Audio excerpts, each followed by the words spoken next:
Hello again. It's Professor Lusheen. This is the final weekly review for Safety 701 Research Methods. So I'm going to go over a few things and then kind of close out with some comments, some thoughts, reflections. Last week you guys did great. I was really impressed. I didn't think the discussion post numbers would go up, and they did. They actually beat the old record of 230 in a week. So thank you. Great job. Quiz stats were high. Average time didn't take you as much. So you guys must be figuring it out right here at the end. Isn't that how it always works?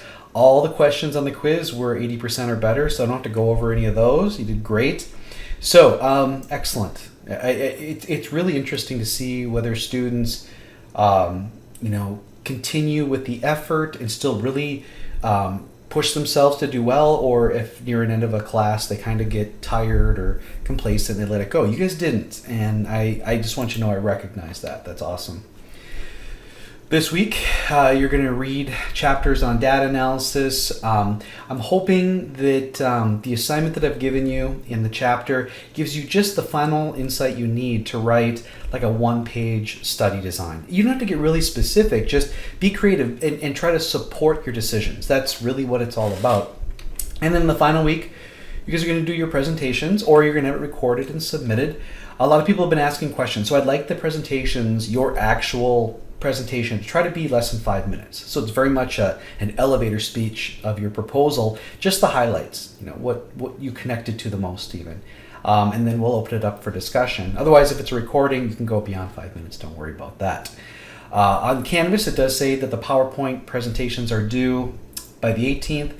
That's not, we can stretch that. As long as you get it in before your presentation, so I see it before you present, that's what's important. If you're doing a recording, please get it uploaded by Friday. That's only fair because everybody's done, I believe, Saturday morning. And then the papers, I know some of you have asked, is it due on Sunday? No, it's not due on Sunday. It's due by Sunday. So try to turn it in as soon as you're ready, because I'd like to start grading them because I got to start a new class on Monday. So I'd appreciate anybody who can get it in when it's ready. And again, I'm not going to be grading for precision. I'm grading for the experience. And I love this quote by Mike Tyson, former heavyweight champion, boxing. Everyone has a plan until they get punched in the mouth. And sometimes it feels like research is like that, at least to me. So I went digging and I was reflecting on these are all from lecture 1. Maybe you can remember way back to it. The scientific method, you take an observation, something that you saw at work. You start asking questions about it. You search the literature, you come up with hypotheses, you may experiment, or actually this may go back to the beginning and more observations, questions, and search literature. So you are really only getting to this point right here after the hypothesis. The experiment, you're kind of designing it a little bit or proposing what it'd be, but then all this stuff over here is where you'd get to if you were to pursue it. But really, a majority of the work is right here. There should be all kinds of feedback loops here, but they don't have it that way. I just wanted to go back to letting you know that a research proposal or a study in itself is a brushstroke of a portrait and not a full portrait. And that I think you all can relate to this, that this is what it really looks like, a squiggly line versus a straight line. And I told you that research is not an algebraic if-then, ABC type of stepwise process. It's crazy. So this is my final slide. So final thoughts. The thing that really persevered during my time when I was in grad school was over on the left here, what you don't know, you don't know. And so I saw this. This is not a scientific Venn diagram by any means, but it proves a point that there's a lot we don't know. And I think what we need to do is always question that.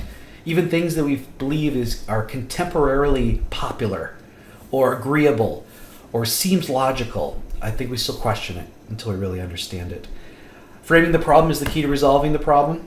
This class, you're pursuing a problem instead of pursuing an answer. And you're pursuing a little bit more of understanding, which is probably going to create more questions than to actually find answers. But it's that pursuit, that continual pursuit, that you keep getting closer and closer to what is the truth and what is known. And finally, I just want to remind everybody, because I know there's been some, I'll put it lightly, some disillusion, about either this course or pursuing a degree, because you've got other priorities in your lives. I understand that. But what I have heard from a few of you, and what really gets me enthused is everyone wants to live at the top of the mountain, but all the happiness and growth occurs while you're climbing it. So I want you to enjoy the climb. And so with that, I'll say thank you all. You guys did a great job. You guys grew a lot. And I do want you to reflect on how far you've come over the last just 6 weeks. We're in the 7th week now. Tremendous development, tremendous improvement in your critical thinking skills. And you actually have applied the scientific method. So I hope that feels good. And don't be a stranger. I hope to see you guys either in another class or reach out to me whenever you want to. Thank you.